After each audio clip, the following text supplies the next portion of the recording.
Good morning, everyone. My name is Ilham Ainuddin from Business Administration Department, Diponegoro University, and I will be your lecturer for today's session in international business. Today, we are going to discuss a very important topic, which is international human resource management, or IHRM. In today's globalized world, companies are no longer operating in just one country. They operate across borders, cultures, and legal systems. Therefore, managing human resources internationally becomes not only complex but also strategic. In this session, we will explore, as shown on this slide, international human resource management refers to the management of human resources in organizations operating across national borders. This includes global HR policies, HR practices, HR systems.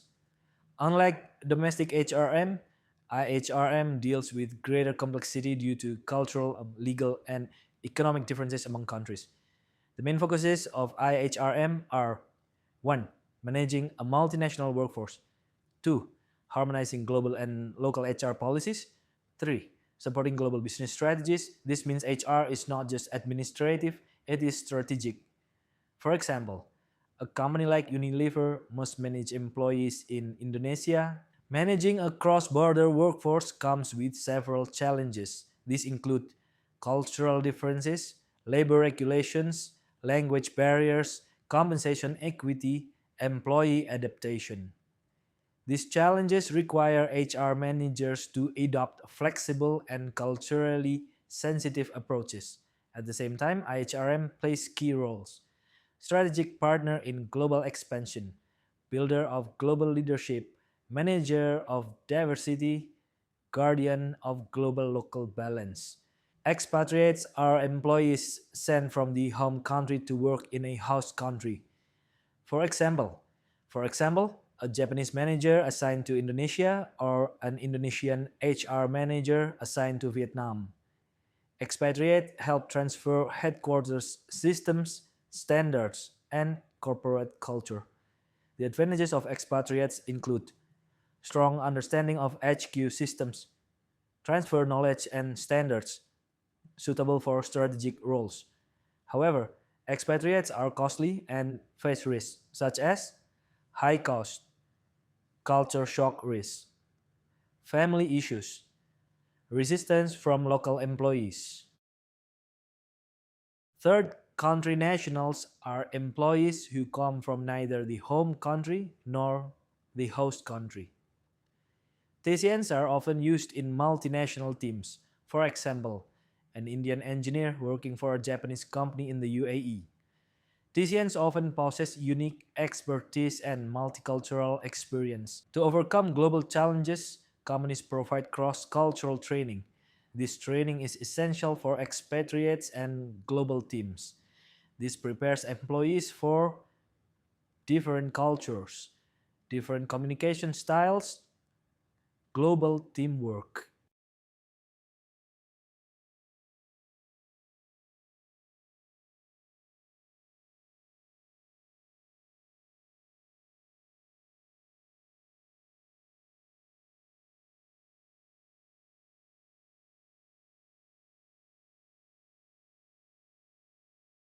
Communication styles vary across cultures. There are key differences in communication. 1. High context versus low context. 2. Direct versus indirect. 3. Power distance. For example, Germany, direct communication. Indonesia, more indirect. These differences influence how people give feedback, make decisions, and resolve conflicts. Understanding these differences prevents misunderstanding.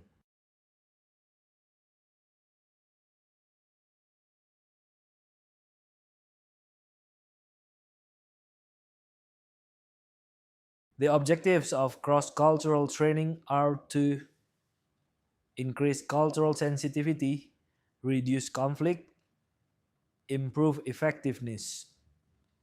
Training can be conducted before departure, on site, or virtually, depending on organizational needs.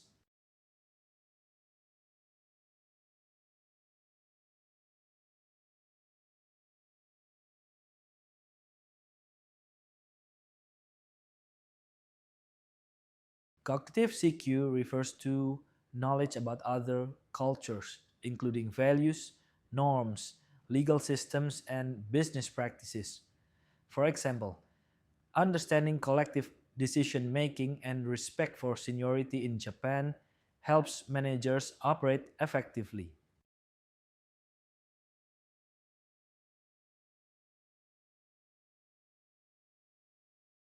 Behavioral CQ is the ability to adjust communication styles, body language, and leadership behavior according to cultural context.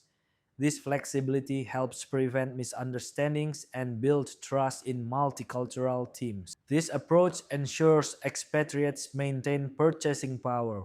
It includes salary, allowances, taxes, and incentives to ensure internal equity and external competitiveness.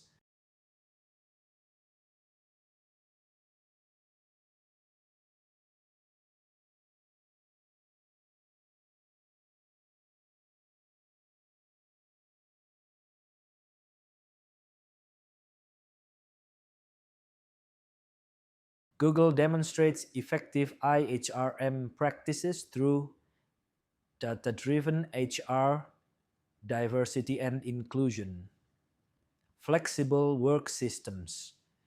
These practices enhance innovation, employee engagement, and global employer branding. This shows successful IHRM in practice.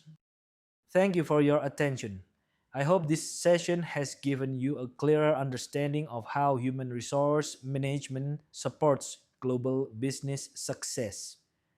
We will now open the session for questions and discussion. In conclusion, IHRM is a strategic element in international business. The success of global companies depends heavily on effective cross cultural HR management. Performance appraisal across cultures faces challenges such as cultural bias and different performance standards. Solutions include multi-rater appraisal systems and adjusting evaluations to cultural context. Global HR also includes compensation systems, performance evaluation, managing compensation and performance appraisal internationally requires balancing fairness, competitiveness. Motivational CQ reflects an individual's interests, confidence, and persistence in cross cultural situations. Employees with high motivational CQ are more likely to succeed in international assignments, even if their technical skills are average. Cultural intelligence, or CQ, is an individual's capability to function effectively in culturally diverse environments. CQ consists of three dimensions: cognitive, motivational, and behavioral. Let us now take a moment to review what we have covered so far. As we transition to the next section, keep in mind the key concepts we have discussed in relation to cross-cultural. Cultural adaptation is the process of adjusting to a new culture. In IHRM, successful cultural adaptation is a key determinant of expatriate and multinational team performance. Global talent management includes identifying global talent, developing leaders, retaining employees. The objective is to sustain competitive advantage. However, international assignments can fail due to culture shock. Host country nationals, or HCNs, are employees who are citizens of the host country where the company operates. For example, Indonesian managers working in a US company's Indonesian subsidiary. Asians play an important role in local market understanding. In this section, we discuss global recruitment and selection. In international business, recruitment is more complex. We must consider types of international employees, global talent management,